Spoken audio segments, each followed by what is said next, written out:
হাসপাতাল থেকে এসে তারা নিজেদের ঘর গোছাতে ব্যস্ত হয়ে গেল, কারণ তারা যখন চলে গিয়েছিল তাদের ঘরের অবস্থা খুব একটা ভালো ছিল না।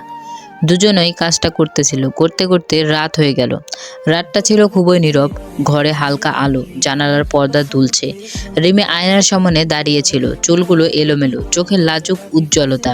আরিফ ওর দিকে তাকিয়ে কেমন যেন থমকে গেল। এতদিনের ভালোবাসা আজ যেন পূর্ণতা না পেয়ে যায়। আরিফ ধীরে ধীরে বলল, আজ তোমাকে এত সুন্দর লাগছে।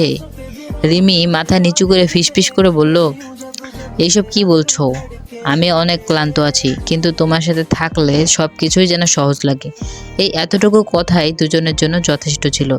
আর কিছু বলা লাগলো না। ওরা দুজনে বুঝে গেল আজকের রাতটা তাদের। ঘরে আলো নিভে গেল ধীরে ধীরে। বাতাস যেন থমকে গেল। শুনতে লাগলো তাদের নিঃশব্দ। অনেক জমে থাকা ভালোবাসা আজ যেন কথা বলতে শুরু করলো। ওরা একে অপরের খুব কাছে এলো। শব্দের বাইরে, ব্যাখ্যার বাইরে। দুজনেরই ছিল সুন্দর একটা অনুভূতি। ফাইনালি আমরা একসাথে। রাত গড়িয়ে গেল। কখন যে ভোরের আলো এসে ঘরের পর্দায় ঢুকে গেছে খেয়ালই করেনি। সকালবেলা প্রথমে জেগে উঠল রিমি। চোখ খুলতেই বুঝলো সে আরিফের বুকে মাথা রেখে শুয়ে আছে। গত রাতে সবকিছু মনে পড়তেই মুখ লাল হয়ে গেল। আমি কি সত্যি? সে তাড়াতাড়ি সরে যেতে চাইলো। আরিফ আধ ঘুমে শক্ত করে জড়িয়ে ধরে বলল, না, এখানেই থাকো। রিমি বলল, কেন? কারণ তুমি আমার জীবন। রিমি আর কিছু বলতে পারল না, শুধু চোখ বন্ধ করে শান্ত হয়ে রইল। তারপরে উঠে গিয়ে সে গোসল করে ভেজা চুলে ভেজা মুখ যখন ঘরে এসে ঢুকলো, আরিফ একদম শব্দ বন্ধ করে তার দিকে তাকিয়ে রইল। এভাবে আমাকে মারতে চাইছো? রিমি লজ্জায় মাথা নিচু করে বলল, চুপ করুন। এরপরে আরিফ কাছে এসে কোনো কথা না বলে সরাসরি তার ঠোঁটে নরম একটা চুমু এঁকে দিল। রিমি নিঃশব্দে থেমে গেল এবং এক মুহূর্তের জন্য। এবার আরিফ আর নিজেকে সামলাতে পারল না। ওর কপালে, গালে এবং সবখানেই যেন ভালোবাসা ছড়িয়ে দিল। রিমিও ধীরে ধীরে তার সাথে তাল মেলালো। এবার আর লাজুকতা নয়, শুধু দুজনের মধুর মিলন, নীরব এবং কিন্তু খুবই গভীর। সময় চলে গেল। সংসার ধীরে ধীরে গুছিয়ে উঠতে লাগলো। বাজারে যাওয়া, একসাথে রান্না করা, ছাদে বসে থাকা। তাদের জীবনটা ছোট, কিন্তু খুব পূর্ণতা ছিল এর মাঝে।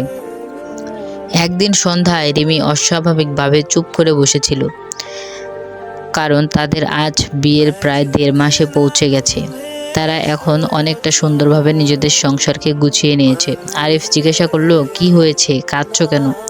রিমি মাথা নামিয়ে শুধু একটা রিপোর্ট এগিয়ে দিল। আরিফ প্রথমে বুঝতে পারল না।